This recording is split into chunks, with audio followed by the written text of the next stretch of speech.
survei saya, itu yang umur 30 tahun ke atas sampai sebelum lansia ya, sampai 59, itu hanya 35%. Lalu remaja itu hanya 10% yang mengenal jamu. Jamu, tradisi yang lahir dari keanekaragaman hayati di Nusantara.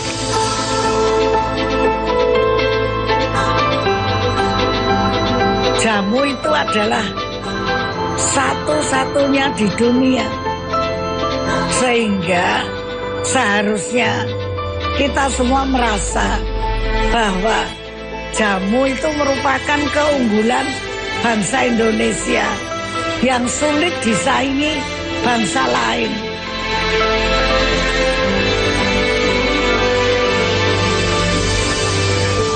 Sebagai metode pengobatan tradisional, jamu hingga peradaban modern ini masih menjadi bagian budaya kesehatan di Indonesia.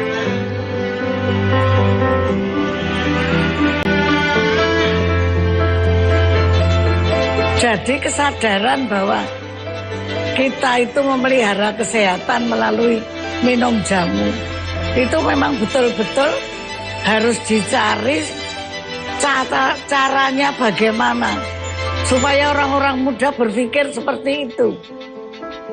Monica dan Tania, dua anak muda Jogja yang memutuskan untuk turut melanggengkan jamu sebagai tradisi kesehatan yang harus dijaga keberadaannya. Kalau menurutku, coba deh. Kalau menurutku kayaknya besok November itu kan tanggal 1 nih. Kita coba masukin fit pertama tanggal 1 tuh langsung foto Putri Indonesia gitu. Boleh. Soalnya kan karena Bagus nggak sih kalau kita campaign tentang jamu sebagai rahasia kecantikan Putri Indonesia? Iya itu oke banget. Soalnya menurutku lagi in banget kan. Kita tanggal 10 itu ada Hari Kesehatan Nasional. Dimana ini tuh bagus ketika kita bisa nge-blow up lagi nih. Cantik dan sehat itu merupakan salah satu ciri khas orang Indonesia gitu. Benar. Perempuan Indonesia gitu. Kayak gini sih juga bagus sih menurut aku. Yang ini ya? Modelnya. Iya bagus sih. Soalnya bagus banget sama tone-nya. Cocok ya. Iya tone-nya warm banget. Suka sih aku.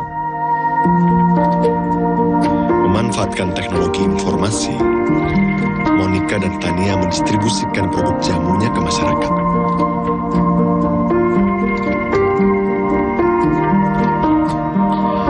Cara baru, tapi setia dengan spirit lama. Karena ramuan jamu yang dibuat Monica dan Tania adalah warisan dari nenek buyut Monica. Bahwa kita punya sesuatu yang sebetulnya merupakan mustika dunia. Sehingga sekarang memang yang harus diperbuat itu adalah, kalau yang seusia saya, ya menulis buku apa yang dipikirkan.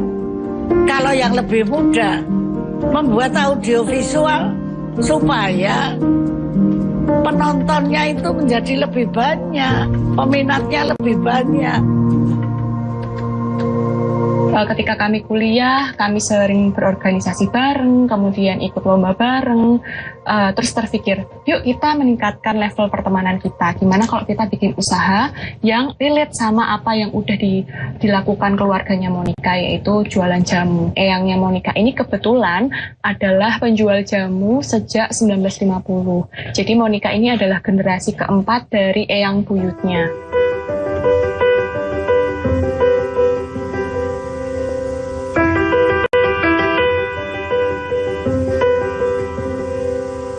Eyang mulai memberdayakan perempuan-perempuan di sekitar Giwangan, Kota Gede untuk menjadi karyawan tetap di gerai Jamu Jawa Ibu Slamet sejak tahun 1980-an kayak gitu. Dan sekarang ini saya melanjutkan Jamu Jawa Ibu Slamet, membrandingnya dengan kemasan yang lebih menarik, dengan sosial media yang dekat dengan anak muda dengan nama Jogjamu, jamu dari Jogja. Monica dan Tania dengan Jogjamunya adalah contoh bagaimana jamu diwariskan dari generasi ke generasi.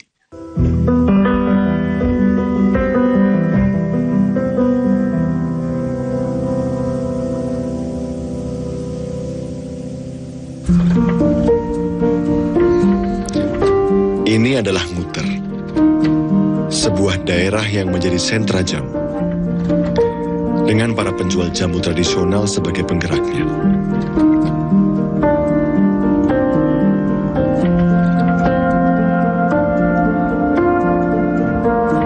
Tolong buatkan label yang cukup mencolok pada setiap penjual jamu gendong. Apakah dia pakai gendong, apakah dia pakai sepeda, apakah dia pakai motor, apakah dia pakai gerobak. Jamu gendong itu selalu datang dan selalu mengingatkan pada kita semua. Jadi betul-betul dia itu pahlawan kesehatan bangsa Indonesia. Sejak fajar tiba, Mbah Parinem sudah sibuk di dapurnya, mengolah berbagai rempah menjadi jamu, yang kemudian dikemas dalam botol. Botol-botol jamu itu dimasukkan dalam wadah, yang nanti akan digendong Mbah Parinem berkeliling seputar muter.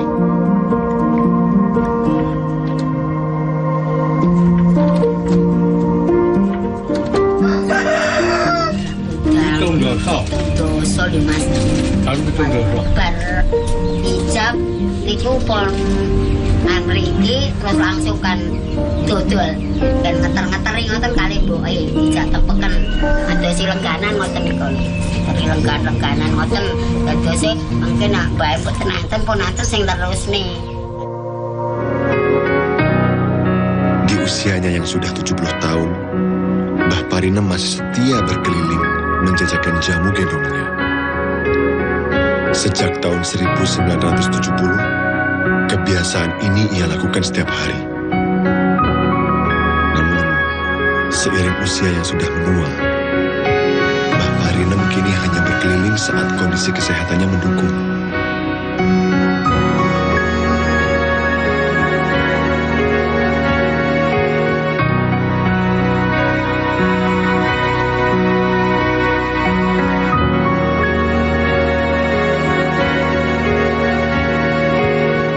Dialah satu-satunya kelompok masyarakat yang selalu membuat jamu, menjual jamu dan mengantarkan kepada pelanggannya tanpa disuruh, tanpa dikasih transport, tanpa dioyak-oyak, tapi dengan setia.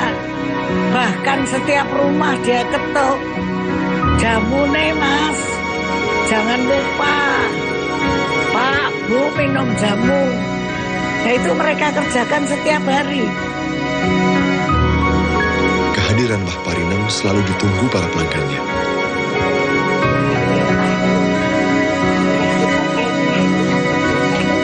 Senas lengganane lho kudu jamune bae ngoten. Berarti ngawur. Kudu jamune bae lamet ngoten ya.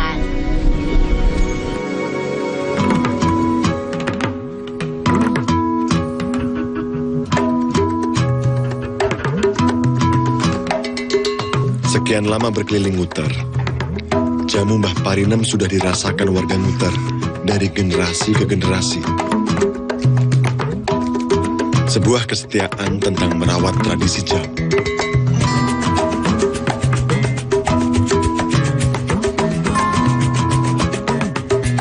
Yen ibu nyusi kan nggih, jamu nggih nyusui. Terus iki kadang nggih gulir asem. Nggih campur-campur, mboten mesti. Ramuan niku napa temulawak, terus kates, ngoten niku, wonten kulit tawar, ngoten nyusui kan ya.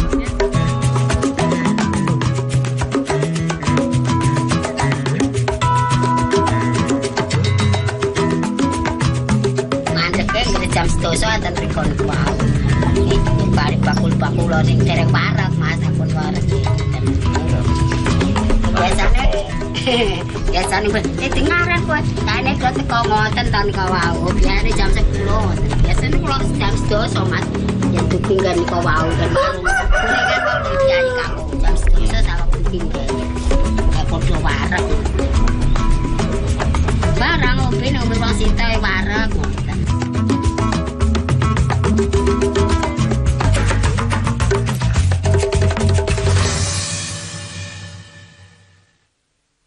Jadi negara tinggalan leluhur kita itu banyak sekali yang itu. Misalkan obat-obatan, kalau bahasa Jawanya itu loro ki Gusti wis nyediane Mas Andiku. Termasuk pegagan, sente, itu kan sudah ada, hanya kita yang kurang menggali. Lim Wensin dan Hadi Sumarto adalah warga masyarakat yang peduli dengan keberadaan tanaman obat. Mereka rajin mengajak masyarakat untuk menanam dan merawat tanaman obat di lingkungan rumah. Salah satu tanaman sebagai suplai nutrisi otak, salah satunya menggunakan pegagan selain tadi untuk luka luar. Jadi kemampuannya luar biasa. Tidaknya kalau misalnya buat anak-anak yang ketika di sayur, salah satu tambahnya pakai ini. Jadi nanti dipercaya dan memang terbukti kemampuan tumbuh kembangnya otak lebih bagus. Mereka membangun sanggar tani dan menanam berbagai tanaman obat di sana. Tanaman yang bisa dikonsumsi sebagai ramuan tradisional atau sayuran untuk kebutuhan sehari-hari. Fungsinya untuk menghilangkan bau badan, terutama keringat. Supaya keringatnya lebih harum. Sebagai aktivis pertanian, Lim Wensin membantu Hadi Sumarto mengeksplorasi kekayaan manfaat tanaman obat yang diwariskan nenek moyang kita. Ini kalau setahu saya hanya bahan sayuran ini. Bahan sayuran? Ya, dia termasuk untuk urap segala itu. Bahan sayuran, pakan kambing. Ya. Nah, kalau di Tiongkok ini dipakai sebagai bahan dasar dari obat asam urat yang beredar di Indonesia. Betul. Jadi dia sayur ada tes pahitnya tambahan. Kalau saya melihat jamu itu kan bagian dari rempah ya. Ya, itu dari satu komoditi yang lengkap ini saja. Kita itu bisa menguasai dunia. Lawang sekarang saja paling rendah nomor 4. Padahal dengan perhatian yang sekenanya. Nah, coba kalau kita serius, kita tekun, kita bekerja keras, ya pasti kita bisa. Dalam kehidupan masyarakat Jawa, kebiasaan menanam tanaman obat atau lebih dikenal sebagai empon-empon sudah dipraktekkan sejak dahulu kala.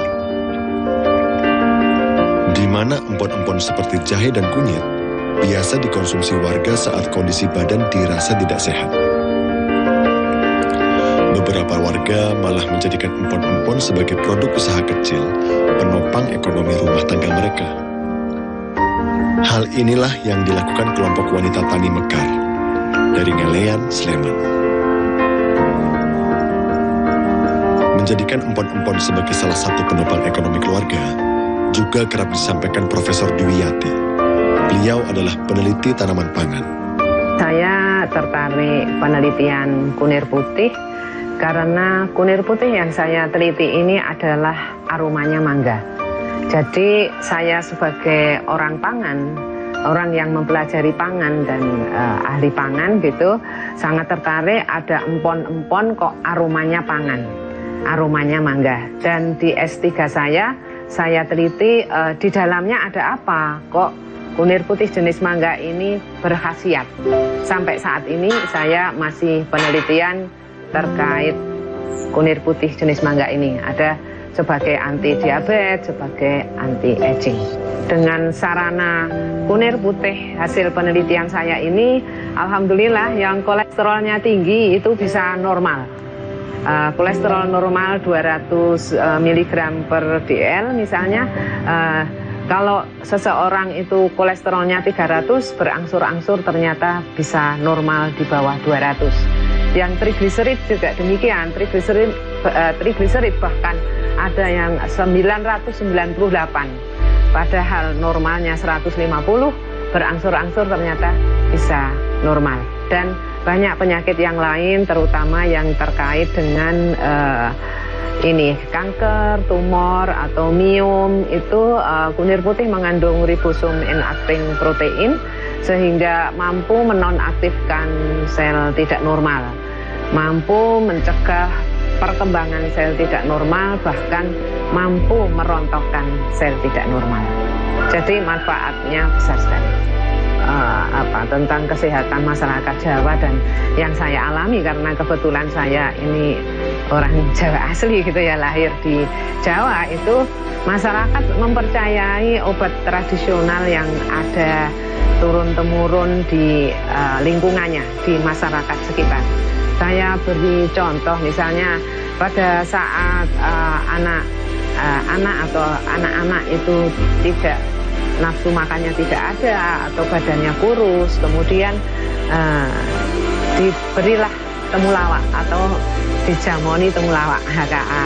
Ada juga yang membawa ke pasar tradisional yang di situ dijual juga obat tradisional, itu maaf istilah dicekoi gitu ya.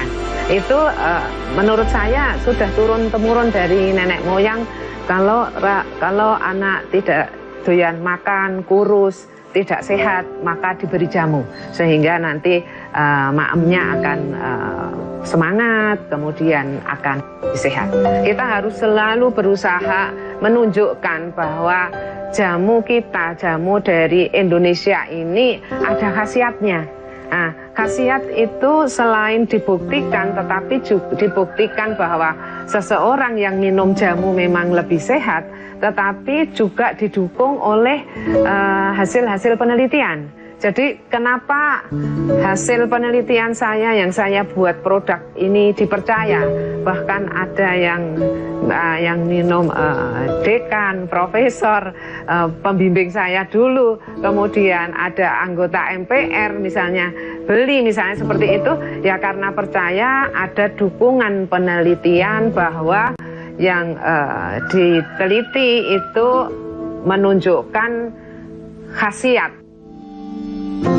Ya itu sebagian karena kemajuan teknologi ya.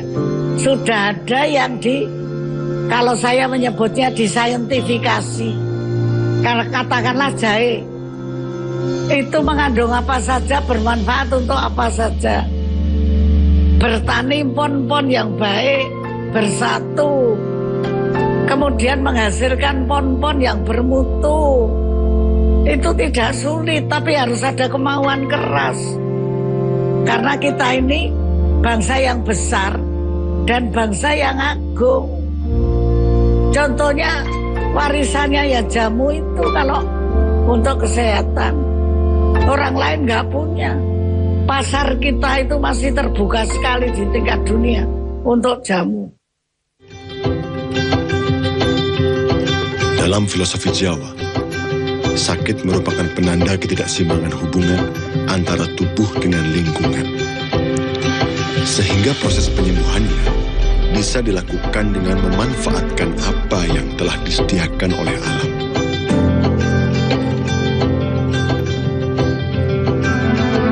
Jamu gendong atau sebangsa itu mesti dalam bakulnya terdapat 8 botol jamu.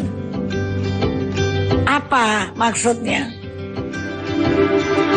Mereka selalu diajari oleh nenek kakeknya bahwa penyakit itu bisa datang dari 8 penjuru mata angin. Tidak hanya 4, tapi 8. Karena ada barat laut, barat daya, timur laut, tenggara. Jadi ditambah utara selatan ini menjadi 8. Dan orang Jawa selalu ngitung yang ke-9 itu manusianya. Sehingga menurut filosofi orang Jawa itu kan selalu punya petangan. Apapun itu ada hitungannya. Termasuk minum jamu itu. Jadi kalau sudah 9, itu sudah nggak bisa tambah lagi. Karena kalau ditambah 1 lagi sudah jadi kosong. Ke 1 dan kosong. Ya kan? 10. Jadi 9 dengan orangnya. Itu sudah termasuk sesuatu yang sempurna untuk menangkal penyakit. Di tengah lajunya peradaban, jamu masih terus bertahan hingga kini.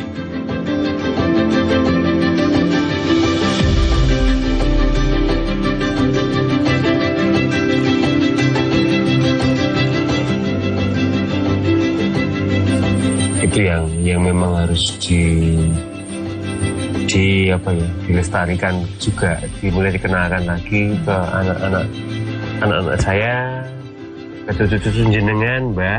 Kita tetap harus bisa menghargai bahwa ada banyak tanaman yang khasiatnya luar biasa yang ada tersedia di halaman kita. Yang jenengan ada apa nih, Mbah? Harapan saya terutama anak-anak muda, terus generasi yang masih muda lagi, ada adik-adik kecil, kenalkanlah pada tanaman-tanaman yang ada di sekitar kita, termasuk tanaman obat, misalkan yang sudah dikatakan tadi, semua sebab tanaman itu mengandung khasiat. Saya kira gitu.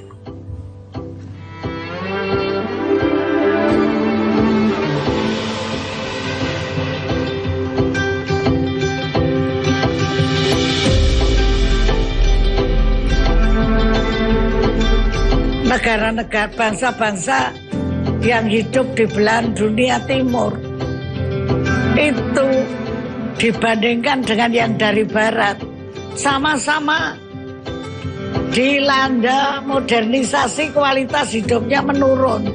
Tetapi yang di timur itu menurunnya lebih landai, alias kualitas hidup bisa dipertahankan lebih lama. Karena apa? Karena masih ngopeni tradisi. Setiap era memiliki caranya sendiri dalam merawat keberadaan jamu dan tanaman obat. Jogjamu, Mbah Parino, dan para pelaku jamu lainnya adalah agen penjaga tradisi. Merekalah penghubung lintas generasi yang rajin menggaungkan pesan-pesan masa lalu yang masih relevan dengan kehidupan hari ini.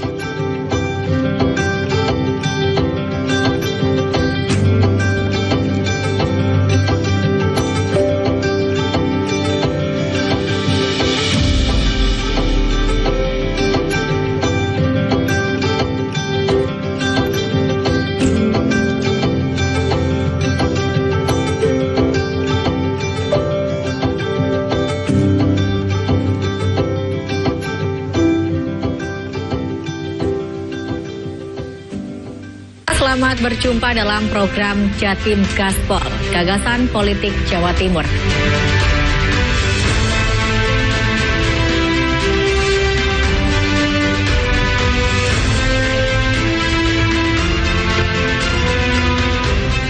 Saksikan program dialog Gagasan Politik Jawa Timur, Jatim Gaspol, tayang setiap Rabu pukul 18.00 hanya di JTV. Hingga Kamis sore, banjir di Desa Rejosolor belum surut dan ketinggian air mencapai 1 meter. Karya mahasiswa semester 3 ini dibuat untuk siswa berkebutuhan khusus. Pelaku berhasil ditangkap anggota Jatanras Polda Jatim di wilayah Madiun. Tempat ini menjadi salah satu pilihan bagi masyarakat yang ingin menikmati liburan akhir pekan bersama keluarga.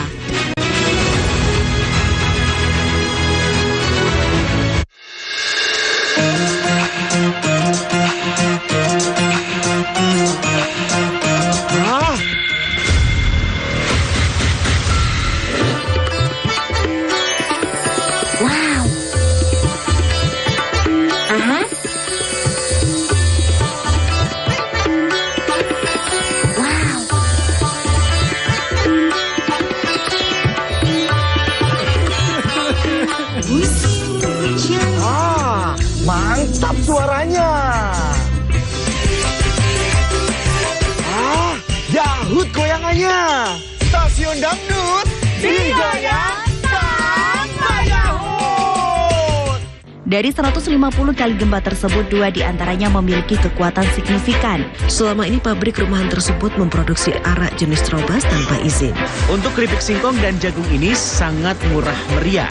5 kapal penumpang ini diberangkatkan secara bergiliran sejak pagi hingga petang. Para tersangka memalsukan beras SPHP yang dikemas menjadi beras premium. Dugaan sementara kebakaran dipicu oleh korsleting kelistrikan mobil. Saksikan Jatim Awan hanya di JTV. Tino iki pojok kampung nyopo reko maneh karo berita-berita basa Surabayaan sing kasil dikelompokno kru JTV teko pirang-pirang daerah nduk Jawa Timur.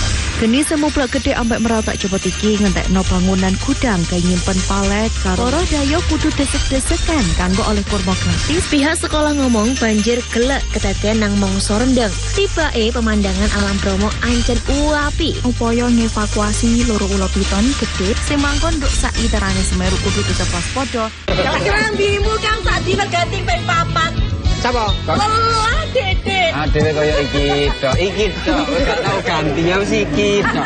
Aja guyon aku serius. Lho, kau biasa ya guyon ae, Tro enggak guyuran ae lho. Iki lek gak guyon gak diundang maneh, Tro. Ora takok. Lho yo gak pola takok. Kaya nuduh aku awakmu. Dipisah. Salah terus. Dicari dulu, siapa tahu televisi gitu loh. Jadi orang tuh yang harus yang bijak gitu loh. Iki lho dewasa. Kita mencoba untuk menggali apa yang telah ditampilkan KPU dalam literaturnya dia. Tingkat kepercayaan publik masyarakat terhadap penyelenggaraan pemilu ini sudah tinggi. Tapi kita hanya mendapat itu terus terang, tidak transparan laporan itu. Mana yang kalah, mana yang menang, masih ada upaya kasasi. Mudah-mudahan besok bisa memberikan hasil yang melegakan. Benar, berdampak baik pada semuanya lah ini nantinya. Bagi Megawati, gelar MVP putaran ketiga ini adalah gelar MVP untuk kedua kalinya. Nikola Jokic catat triple-double di angka 23 poin, 17 rebound, dan 15 assist.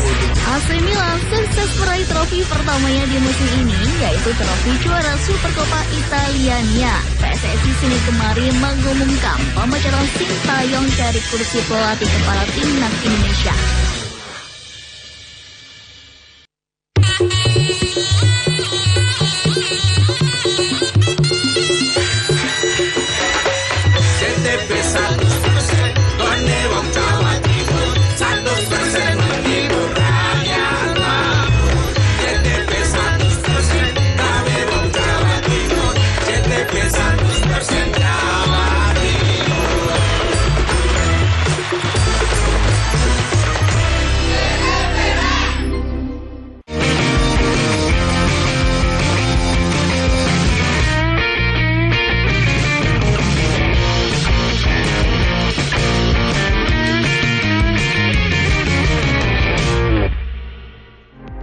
Kali ini saya punya referensi bagi Anda pecinta bubur ayam. Mungkin Anda bisa mencoba bubur ayam yang satu ini.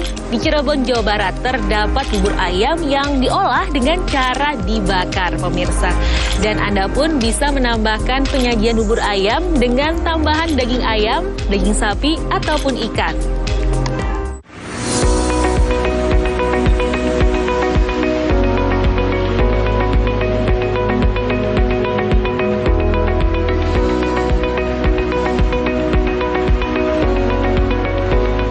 Berlokasi di tepi Jalan Pantura, Kecamatan Tengah Tani, Cirebon, Jawa Barat, sebuah lokasi makan menawarkan menu unik bubur ayam.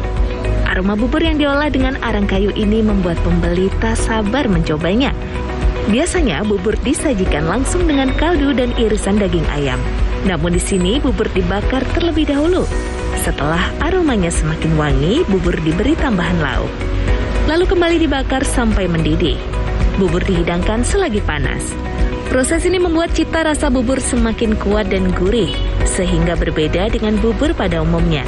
Bubur bakar yang orinya, yang ayam. Gimana rasanya? Panas. Panas banget yang pasti, tapi rasanya enak, nikmat. Pedagang bubur bakar Heni Irawati mengungkapkan, ide penyajian bubur dengan cara dibakar ini bermula dari keinginannya menyajikan menu makanan unik. Kini dalam sehari, Heni mampu menjual puluhan porsi bubur bakar. Ya luar biasa, aneh dia bilang. Enak gak?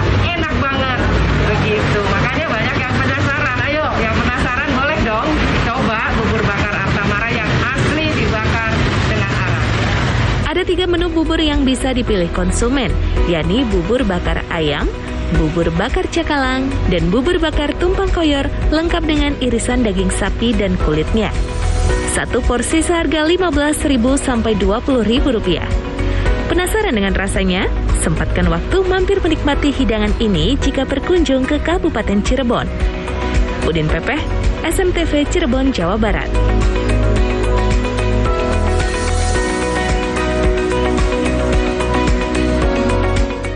Masih seputar bubur pemirsa, sebuah warung makan di Kabupaten Tuban, Jawa Timur menyediakan bubur sagu khas pedesaan.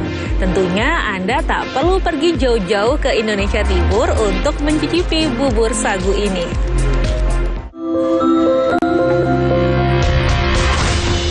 Deretan pohon sagu ini bukan berada di kawasan Indonesia Timur. Pemandangan ini dapat ditemukan di sepanjang aliran Sungai Desa Tahulu, Kecamatan Merakurak, Kabupaten Tuban. Eksotisme perkebunan sagu ini pun menjadi tujuan warga lokal untuk melepas penat saat akhir pekan. Selain menikmati keindahan alam dan kesejukan udara alam sekitar, pengunjung juga kerap berburu kuliner khas. Namun bukan makanan mewah dan mahal, melainkan berupa bubur sagu. Jajanan bertekstur lunak ini diolah secara tradisional dengan resep turun-temurun. Rasanya yang khas manis gurih membuat bubur sagu banyak diburu warga. Terlebih bubur dapat disantap langsung di tengah perkebunan sambil menikmati eksotisme alam sekitar. Selain kenyang, pengunjung dipastikan betah berlama-lama melepas penat. Rasanya gimana? Manis, ada gurihnya juga lembut. Cocok buat anak kecil. Harganya berapa? Biasanya 5.000 per mangkoknya. Ini sering Mbak berburu sagu di sini? Sering kalau main ke sini, kebetulan rumahnya juga dekat sini. Proses pengolahan sagu dilakukan secara manual tanpa campuran bahan pengawet maupun pemanis buatan. Bahkan, pembeli bisa menyaksikan secara langsung. Sebab warung berada di kawasan wisata Kebun Sagu Pelang. Tak hanya warga sekitar, mayoritas pembeli merupakan wisatawan. Makanannya tadi itu namanya apa, Bu? Bubur sagu. Itu membuat bubur sagu itu resepnya dari mana, Bu? Dari orang tua dulu, dari sesepuh orang dulu pokoknya. Itu bahannya dari mana itu? Bahannya dari sini. Ini diolah sendiri kebun sagunya ya? Iya betul ya, diolah sendiri. Biasanya yang beli ke sini siapa, Bu? Sama pengunjung. Pengunjung wisata Pelang sini ya? Iya. Itu dijual berapa, Bu? Satu mangkok 5.000. Tertarik mencoba? Warung sederhana ini berada di sentra perkebunan sagu yang berjarak sekitar 7 km dari pusat kota. Untuk mencicipi seporsi bubur sagu, Anda hanya cukup membayar Rp5.000. Husni Mubarok, CTV Tuban, Jawa Timur.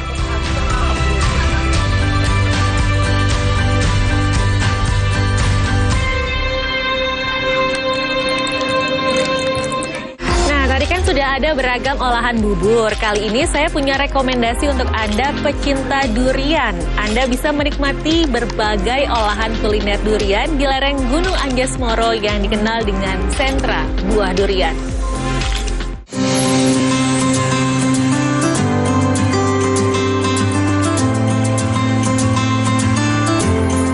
Rumah makan Bukit Durian di kawasan Wonosalam, Jombang, Jawa Timur menyajikan menu baru yang terbilang unik bernama sambal ketan durian. Menu baru ini banyak diburu warga, apalagi banyak penyuka buah durian. Menu pedas bercampur gurih dan legit menjadi favorit pengunjung. Dalam penyajiannya, pelayan selalu memilih durian spesial khas Wonosalam. Kemudian durian disajikan dengan ketan hitam atau ketan putih, lalu dicampurkan cairan fla, kemudian ditambah keju dan bumbu pedas khas ketan sambal. Lili Khoiria, salah satu penikmat ketan sambal durian, mengatakan menu baru ini cukup menggoda lidah. Ketan durian yang benar-benar mantul, duriannya itu tebal dan asli durian Wonosalam, ditambah lagi dengan ini ketannya, ketan hitam yang lumer banget dengan fla yang manis, rasanya benar-benar mantul. Sementara Sri Wulandari, pemilik warung ketan sambal durian, sengaja meramu ketan sambal untuk menciptakan varian baru menu durian agar tidak monoton. Ia mampu menjual ketan sambal durian 30 hingga 50 porsi per hari. Karena daerah Wonosalam ini kan produknya khas durian. Jadi kita bikin menu yang lain daripada yang lain, yaitu ketan sambal durian. Gimana animo pembeli? Sangat antusias, alhamdulillah. Pengunjung dari luar kota jauh-jauh ke sini hanya untuk menikmati ketan sambal durian. Durian lokal Wonosalam, Kabupaten Jombang yang memiliki rasa manis pahit menjadikannya sebagai buruan para pecinta buah durian dari berbagai wilayah. Namun, kini stok durian di Wonosalam terbatas karena cuaca ekstrem yang membuat banyak pohon gagal panen. Keterbatasan stok inilah yang muncul ide memadukan durian dengan ketan sambal yang sudah familiar di Kabupaten Jombang. Saiful Mualimin, Jombang, Jawa Timur.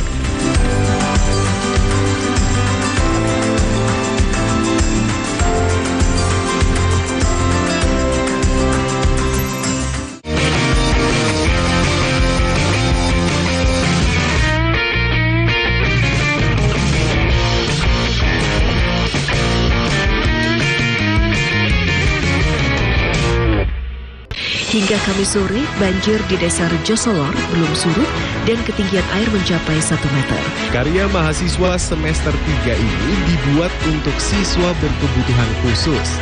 Pelaku berhasil ditangkap anggota Jatantras Polda Jatim di wilayah Madiun. Tempat ini menjadi salah satu pilihan bagi masyarakat yang ingin menikmati liburan akhir pekan bersama keluarga.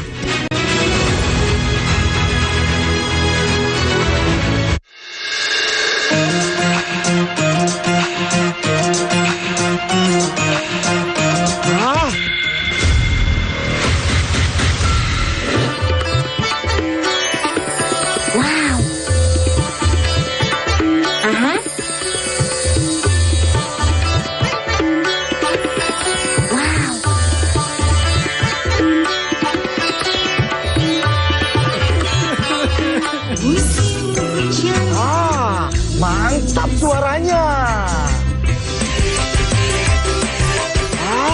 Yahut goyangannya.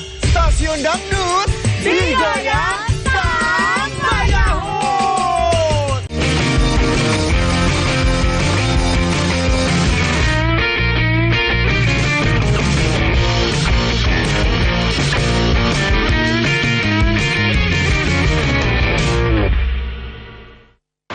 Pemirsa, biasanya buah kurma tumbuh di Jazirah Arab. Namun ternyata di Cilegon, Banten ada seorang petani yang berhasil membudidayakan kurma di kebunnya hingga berbuah. Dan tidak jarang warga sekitar datang langsung untuk memetik buah kurma ini. Di Cilegon, Banten ada seorang petani yang berhasil mengembangkan tanaman kurma. Jika biasanya kurma tumbuh di Jazirah Arab, namun di tangan Hendra Andiarto, pohon kurma tumbuh subur di Kelurahan Cikerai, Kecamatan Cibeber, Kota Cilegon, Banten. Menurut Andiarto, budidaya kurma sudah ditekuninya sejak 5 tahun lalu. Hingga kini, terdapat 50 batang kurma berhasil ditanam. 10 pohon kurma saat ini telah berhasil dipanen dengan hasil yang cukup memuaskan. Manisnya tidak kalah dengan kurma dari Jazirah Arab. Meski demikian, kurma ini belum dijual ke pasaran karena masih dalam tahap pengembangan, sehingga hanya dinikmati sendiri dan warga sekitar. Kurma itu katanya mitosnya itu susah berbuah di Indonesia. Kita udah ratusan tahun, tidak bisa ada kurma yang berbuah di Indonesia. Tapi setelah kita pelajari, kita tanam, ternyata bisa. Bahkan kita kalah dari Thailand dan Australia. Australia dan Thailand sudah 10 tahun lebih maju mereka mengembangkan kurma. Padahal iklimnya sama dengan kita kan, tropis. Mungkin kalau Australia mungkin subtropis ya. Tapi kalau Thailand, kayak India itu kan iklimnya tropis. Indonesia tropis. Perawatannya gimana, Pak? Perawatannya sama seperti tanaman palem lainnya ya, kayak sawit, kayak kelapa. Cuma kan kalau di Indonesia itu orang tanam kelapa, tanam aja tumbuh berbuah. Nah, kalau kurma itu tidak bisa seperti itu. Jadi ditanam harus diperhatikan juga pupuknya, nutrisinya, juga perawatannya, terutama penyakitnya. Sejumlah jenis kurma ditanam di kebun ini, seperti kurma jenis Ajwa, Kholas, Barhi, hingga kurma jenis Tunisia. Hendra berharap budidaya kurma ini bisa dikembangkan petani lokal lainnya, sehingga dapat menjadi perekonomian baru bagi masyarakat sekitar. Dede Supandi, JPM TV, Cilegon, Banten. Jika tadi ada buah kurma, selanjutnya ada buah khas kota Jakarta yang kini mulai sulit ditemukan, yakni salak condet. Pemerintah Provinsi DKI Jakarta terus melestarikan salak condet agar tidak punah di agrowisata Cagar Buah Salak Condet, Jakarta Timur.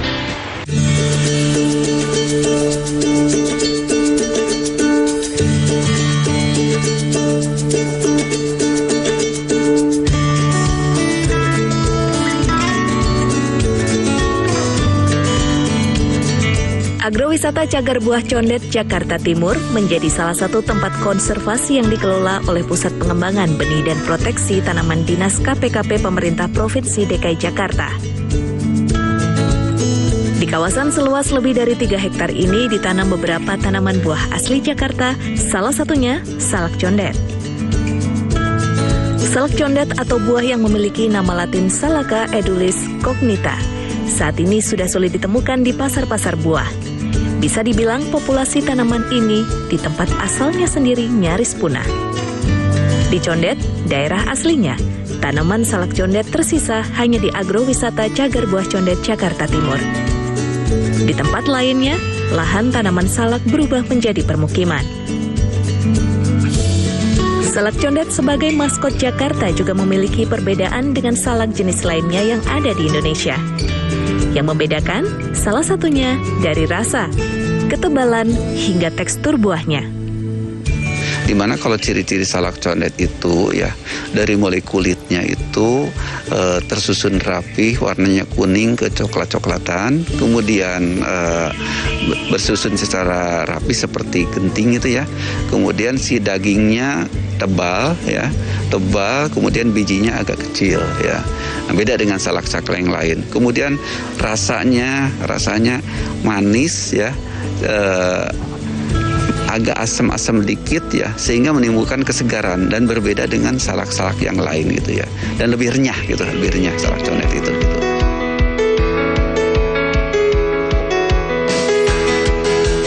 Di kawasan agrowisata Cagar Buah Condet ini terdapat lebih dari 2.000 pohon salak condet. Uniknya, buah salak di sini terus berbuah tanpa menunggu musim panen. Kapanpun pohon salak di kawasan konservasi ini bisa dipanen.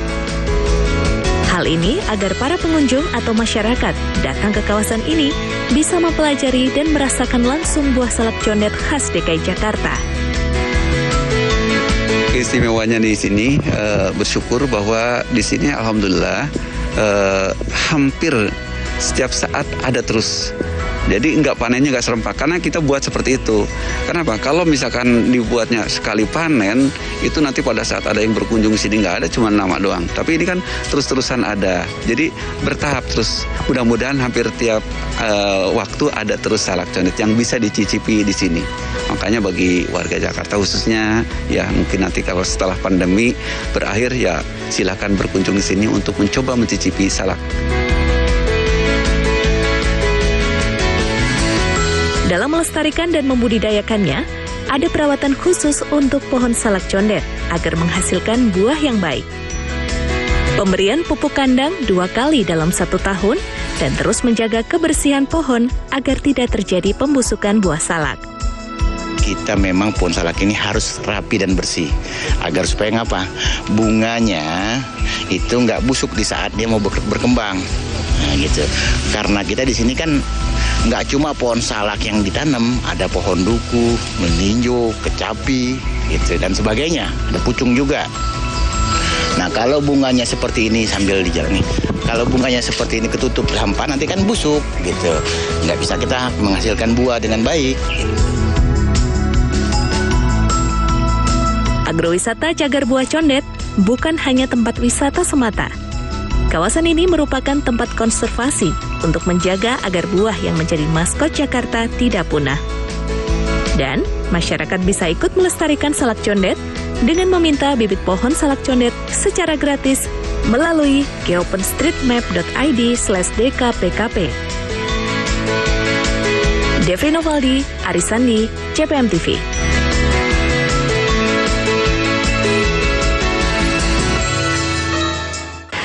Dari Jakarta Timur, saya ajak Anda ke Kabupaten Lebak, Banten. Anda bisa mengunjungi kebun stroberi di Kampung Citorek. Pengunjung yang datang bisa langsung memetik buah stroberi atau dibawa pulang.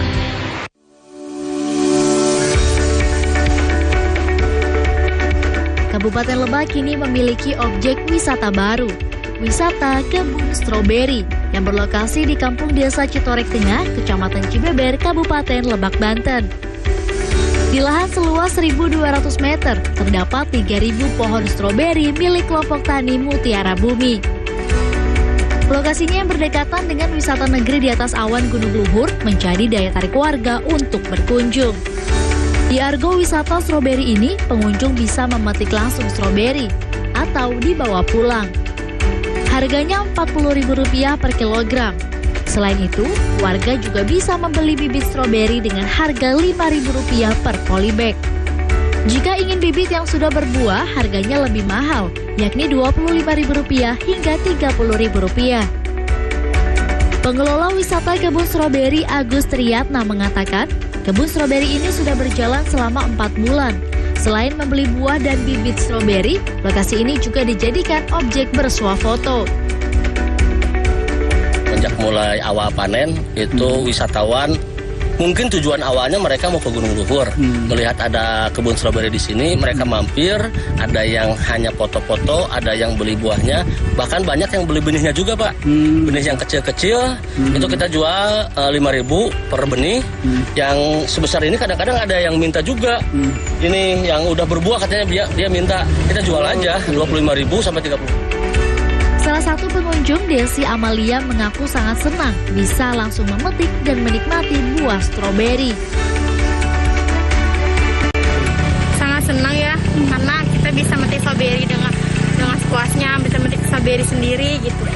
Sengaja kesini atau gimana? Iya sih sebenarnya, sengaja kesini. Dan untuk kedepannya seperti apa? Ya semoga ini kebunnya semakin luas, biar semakin banyak juga pengunjung kesini gitu. Itu aja sih.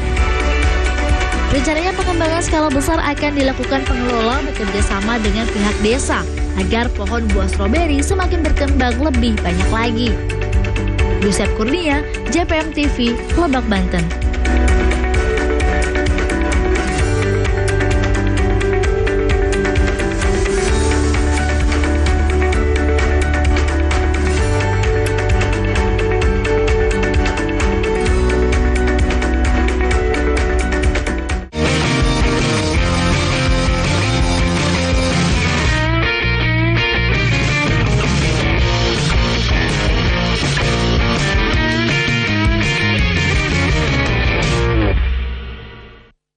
Dari 150 kali gempa tersebut, 2 diantaranya memiliki kekuatan signifikan. Selama ini pabrik rumahan tersebut memproduksi arak jenis Trobas tanpa izin. Untuk keripik singkong dan jagung ini sangat murah meriah. 5 kapal penumpang ini diberangkatkan secara bergiliran sejak pagi hingga petang. Para tersangka memalsukan beras SPHP yang dikemas menjadi beras premium. Dugaan sementara kebakaran dipicu oleh korsleting kelistrikan mobil. Saksikan Jatim Awan hanya di JTV. Tino iki pojok kampung nyopo reko maneh karo berita-berita basa Surabayaan sing kasil dikelompokno kru JTV teko pirang-pirang daerah nduk Jawa Timur. Geni semuplak gede ambek meratak cepet iki ngentekno bangunan gudang kaya nyimpen palet karo para dayo kudu desek-desekan kanggo oleh kurma gratis. Pihak sekolah ngomong banjir gelek kedadean nang mangsa rendeng. Tibake pemandangan alam Bromo ancen uapi. Upaya ngevakuasi loro ula piton gede sing mangkon nduk sak iterane Semeru kudu tetep waspada.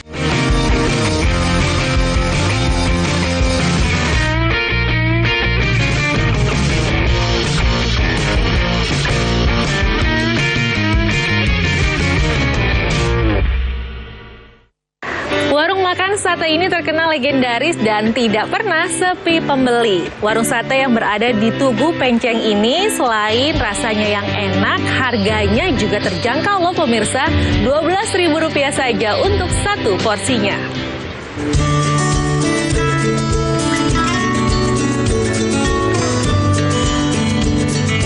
Warung sate legendaris yang ada di pertigaan Tugu Penceng, Desa Menganto, Kecamatan Mojowarno, Jombang ini tidak pernah sepi pembeli. Warung sate ini telah berdiri puluhan tahun hingga generasi kedua. Selain rasa yang pas di lidah, harga yang dipatok juga sangat terjangkau, yakni Rp12.000 per porsinya. Dengan harga tersebut, para penikmat sate ini sudah bisa mendapatkan menu sate daging lengkap dengan kuah gulai dan 5 tusuk sate. Lukman, salah satu pelanggan, mengaku merasa cocok dengan masakan dan harganya. Dirinya sudah 2 tahun ini menjadi pelanggan setia warung sate ini. Sudah Mas, sudah 2 tahunan. Apa istimewanya sate sini? Sini tuh porsi pas di perut, di kantong juga pas. Berapa sih porsi ini? Sekarang 12.000, kalau dulu 10.000. Tergolong murah atau mahal? Kalau untuk karyawan seperti kami ya murah Mas. Untuk rasa bagaimana? Rasanya pas juga, enak. Dari dulu itu tetap sama, nggak ada yang berubah.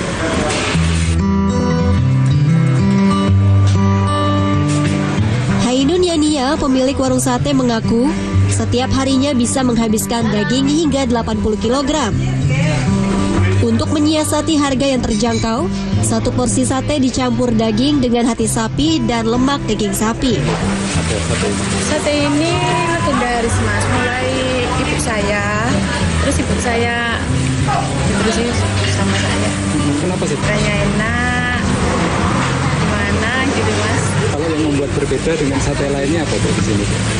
Bumbunya kayak ini Mas, beda rasanya. Dari harga Bu? Dari harga dulu 10.000, sekarang jadi 12.000, soalnya semua naik. Warung sate daging sapi ini berada di Jalan Kabupaten Jombang yang menghubungkan Cukir Mojowarno, menjadi akses warung ini mudah dijangkau. Saiful Mualimin, JTV Jombang, Jawa Timur.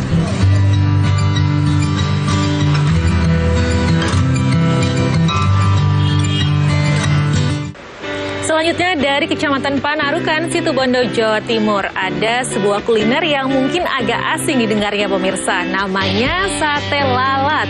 Nah, bagi para penikmatnya, sate lalat ini sangat lezat sehingga banyak sekali pengunjung yang datang dari berbagai daerah.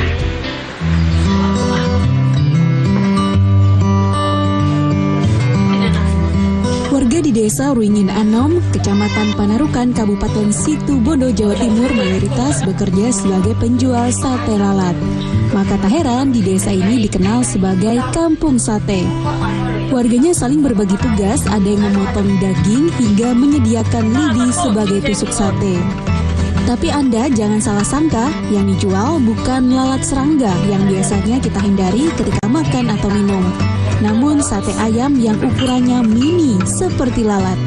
Daging ayam diiris sangat tipis lalu dipotong kotak.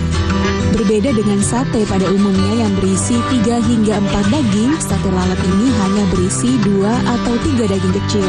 Akhirnya larangnya yang di sate, ternyata ini sate ayam loh, bentuknya ini lebih kecil gitu daripada umumnya.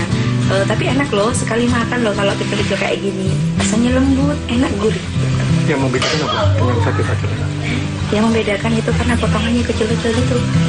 Nih kan ya? Rasanya sendiri gimana? Rasanya lembut, enak, gurih. Mantap. Jadi bikin ketagihan loh Pak. Yang membuat sate lalat ini istimewa, apalagi jika bukan bumbu kacang yang gurih dan kental. Apalagi harganya pun cukup murah, hanya Rp10.000 per porsi, berisi 14 tusuk sate dan 1 lontong. Salah satu pedagang sate yang terkenal di kampung ini adalah Hodri bersama sang istri yang menjadi generasi penerus ketiga usaha keluarga sate lalat. Ini dari Madura semua. Memang di bawah umumnya itu sate lalat, tapi bukan sate lalat, itu asli ayam. Asli ayam. Di kampung sini itu memang tempat orang jual sate kurang lebih dari 50 orang. Dari Pasir Putih semua dikuasai orang sini. Di perkotaan dari Situbondo, Jember, ya Sembagus. Untuk mencicipi sate lalat ini tidaklah sulit di Situbondo. Selain di kampung sate Dusun Barat Kebun Ruingin Anom ini, sate lalat juga bisa ditemui di sepanjang jalur Pantura setiap sore, mulai pukul 15.00 hingga tengah malam. Di kampung ini Sedikitnya ada 50 warga menjadi penjual sate dan setiap hari mampu memproduksi minimal 3.000 tusuk sate lalat. Andi Nurholis, JTV, Situbondo, Jawa Timur.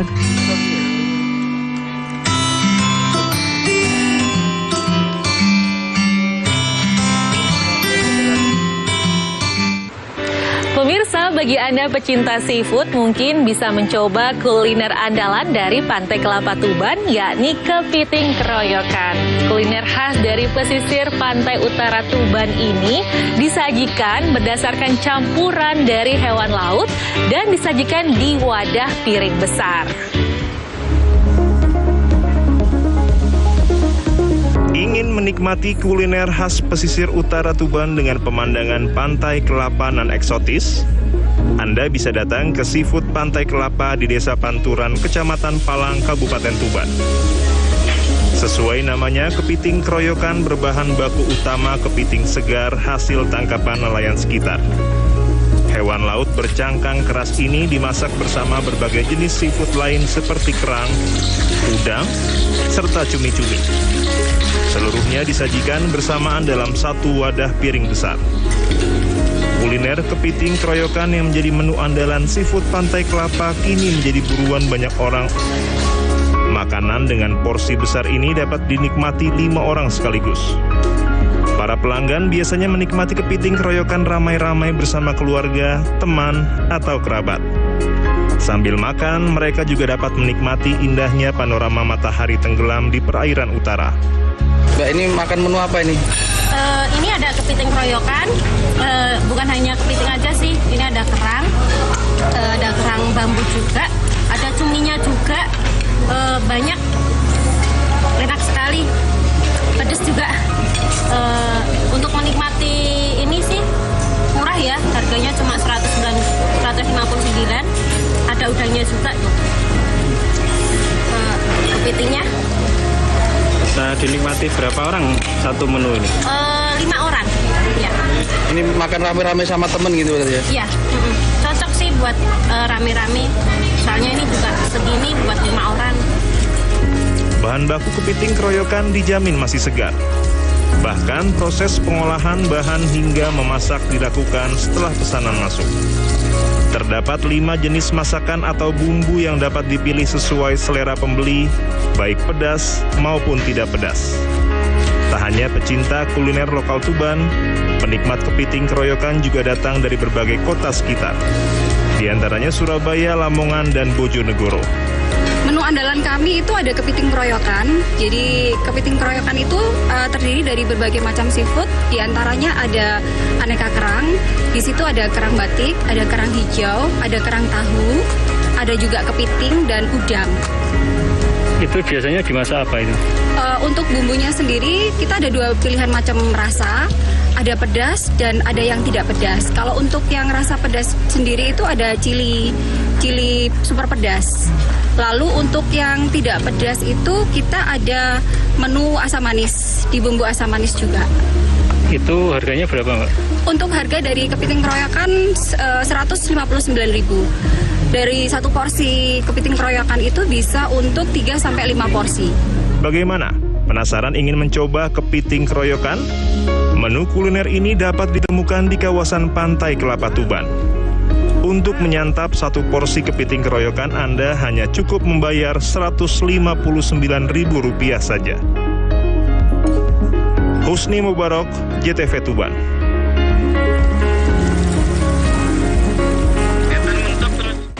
Nah, itu dia tadi pemirsa beragam menu kuliner yang dapat kami hadirkan untuk menjadi referensi Anda. Dan sudah saatnya saya Cahyani Dean untuk undur diri. Sampai bertemu kembali di jelajah kuliner selanjutnya dan sampai jumpa.